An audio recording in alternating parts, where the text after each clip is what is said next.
भंडारा शहराला नवीन ओळख देणाऱ्या अशा खामतलाववरील 51 फूटच्या प्रभू श्रीरामाच्या भव्य दिव्य मूर्तीचे निर्माण कार्य सुरू आहे। आमदार नरेंद्र भोंडेकर यांनी या निर्माण कार्याची पाहणी करून पावसाळ्यापूर्वी निर्माण कार्य पूर्ण करून मूर्तीची स्थापना करण्याचे निर्देश संबंधित कंत्राटदार आणि अधिकाऱ्यांना दिले आहे।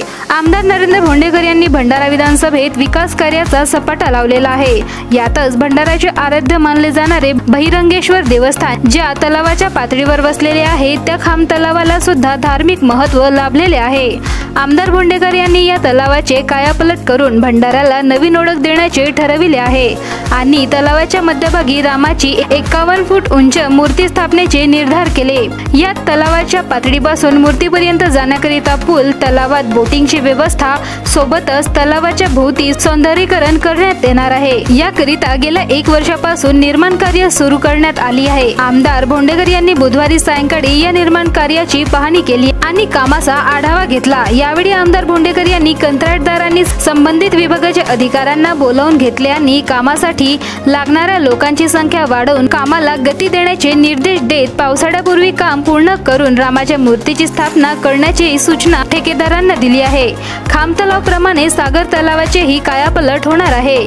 याकरिता सुद्धा शासनाकडून आमदार भोंडेकर यांनी निधी खेचून आणला आहे। या तलावाच्या मध्यभागी भव्य शिवलिंग उभारून आसपासच्या भागेचे सौंदर्यीकरण करण्यात येणार आहे। सोबतच तलावाच्या चारही बाजूने पाड उंच करून नागरिकांना फिरण्याकरिता ट्रॅक सुद्धा तयार करण्याचे प्रावधान केले असून तेथे ढिवर समाजांकरिता समाज मंदिर बांधण्याचे प्रस्ताव सुद्धा मंजूर करण्यात आले आहे। भंडारा गोंदिया जिला वासियों के लिए खुशखबर है। अब आपका मनपसंद channel BS crime media news अब आपके केबल नेटवर्क पर, जी हां, अपने केबल नेटवर्क के एशियन चैनल नंबर 13 पर उपलब्ध है। BS क्राइम मीडिया न्यूज पर खेल, राजनीति, क्राइम, साहित्य व अन्य खबरें प्रकाशित की जाती है। हमारे साथ जुड़ने के लिए तथा हमारे चैनल में खबरें, विज्ञापन आदि के लिए संपर्क करें 8669151757 पर।